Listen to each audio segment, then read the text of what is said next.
नमस्कार, मी ईशा राजेंद्र तेंडुलकर। आज मी आपल्यासमोर आई या विषयावरती स्वरचित कविता सादर करण्याचा प्रयत्न करते। ह्या भल्या मोठ्या जगात वावरावे कसे, ह्या भल्या मोठ्या जगात वावरावे कसे, भारावून जाते मन होते वेडे पिसे।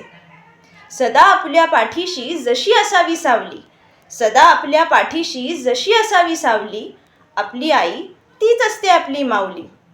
सर्वांनाच जाणीव असली पाहिजे आईच्या श्रमाची, सर्वांनाच जाणीव असली पाहिजे आईच्या श्रमाची, म्हणूनच म्हणते नका वाट दाखवू तिला वृद्धाश्रमाची।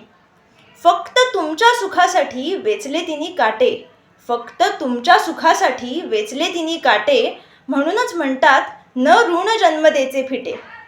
मुलांना घडविण्यासाठी तिचे असतात अथक प्रयत्न, मुलांना घडविण्यासाठी तिचे असतात अथक प्रयत्न, तिच्या या प्रयत्नातूनच तयार होतो एक मौल्यवान रत्न।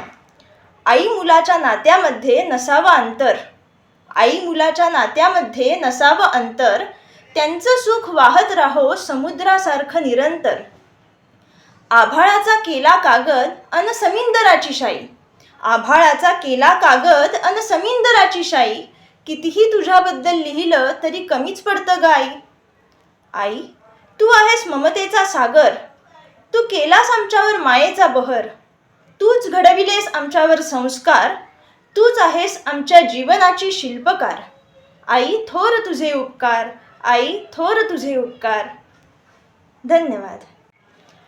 अशाच नवनवीन कविता, गाणी, गोष्टी, तबला, बासरी इत्यादी कंटेंट पाहण्यासाठी माझ्या या यूट्यूब चॅनलला ईशा वर्षा राजेंद्र तेंडुलकर या यूट्यूब चॅनलला लाईक करा, शेअर करा आणि सबस्क्राईब करा।